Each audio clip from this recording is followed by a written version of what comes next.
Hi, and welcome back to the DPAF podcast format. And I wanted to talk today about why the government and the governing classes absolutely love the virus. It's like they're in love with it. They like it so much.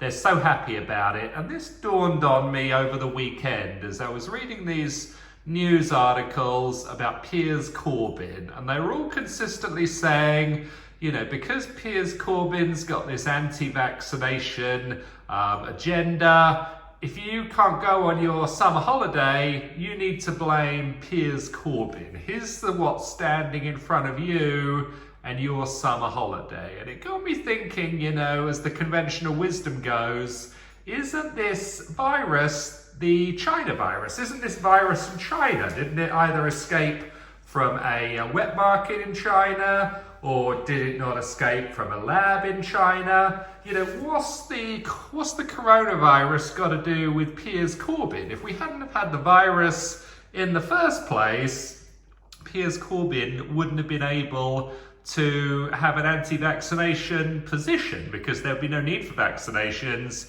because there'd be no virus. And I was also looking at this G7 summit this past week, which has turned into, you know, such a predictable event where all the world leaders come, go on about how they want to tackle climate change, make a bunch of pledges about giving taxpayer money to the third world, and then they all leave. And it seemed like they'd done all that, and then they were sort of walking out, and someone said, hey, should we say something about looking into where the coronavirus originated from? And they sort of said, oh yeah, we should actually do that. Yeah, let's put a little footnote into the press release about, yeah, we're going to sort of make some attempt to find out where the virus came from. And of course, the reason finding out where the virus came from is such a low priority is because they are so in love with the benefits of the virus. The virus has turned on the financial spigots for big government, for the political classes,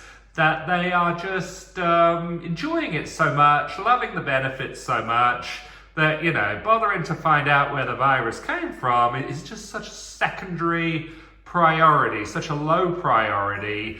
I mean, rather than worry about that, they're looking forward to the next virus. I mean, this virus has been so profitable that the next virus, I mean, they just can't wait for it to arrive. Prince Charles was up there speaking, and instead of getting up there and saying, you know, my country's been totally decimated, my people have been totally decimated, the unborn have got trillions of debt that, you know, it's going to take decades for them to repay.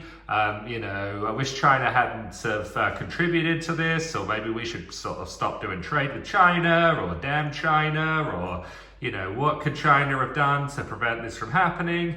He didn't say any of that. He was saying how great this opportunity was. We can build back better.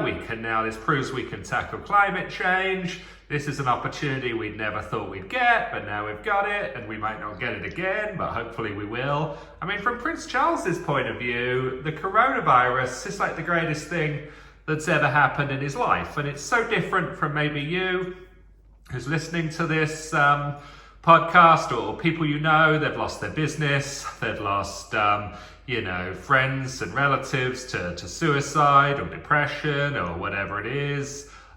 You know, people have a sense of hopelessness about the future, and that's all because of the lockdown. It's not because of the virus. The virus wouldn't have really done any damage to us had it been allowed to rip, and we know that because you go to places like Florida, where I've been living for 6 months, or you go to Belarus, where there's no lockdown. You know, they don't have any problems with death, and they also do not have the grave financial devastation that we have and the massive loss of civil liberties. But you know, it's just interesting to kind of look at the political classes now. The reason they want to blame Piers Corbyn is because he is standing in the way of the wealth transfer. The virus is the facilitator of the wealth transfer. It allows governments to steal money from taxpayers, to enrich themselves today, and it also allows this massive wealth transfer through a similar mechanism with the vaccine. Taxpayers pay for the vaccine, private companies profit from the vaccine, and of course political leaders, you know, get some benefit, maybe financial benefit maybe political benefit from cheerleading the vaccine, because as usual, the wealth transfer is from taxpayers to the political classes. And that's why the political classes love the virus so much. It turns the spigots on for cash, whereas Piers Corbyn's trying to say, you know, the vaccine, you don't actually need it, it's not really necessary, it does more harm than good, we don't need to pay all this money for the vaccine, let's just leave it alone, go back to our lives.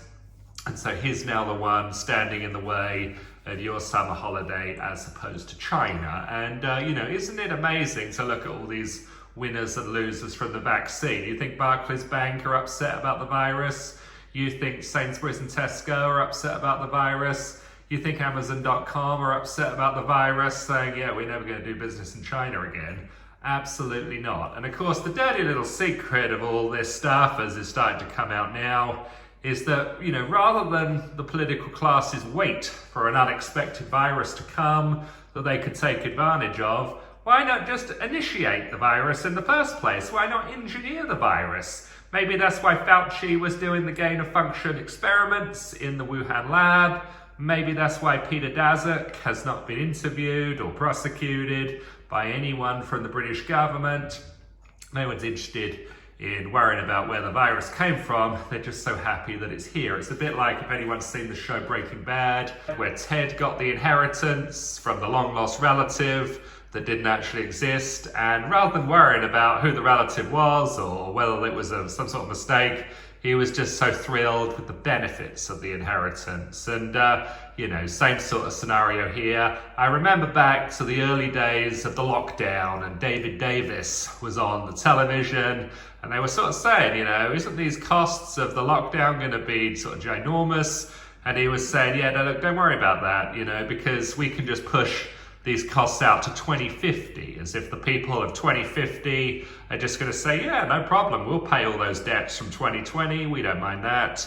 But of course, David Davis has never asked the people of 2050. He doesn't care about them. He's happy to dump debt on the people of tomorrow, just like all these political classes are today, just like the political establishment of Britain is.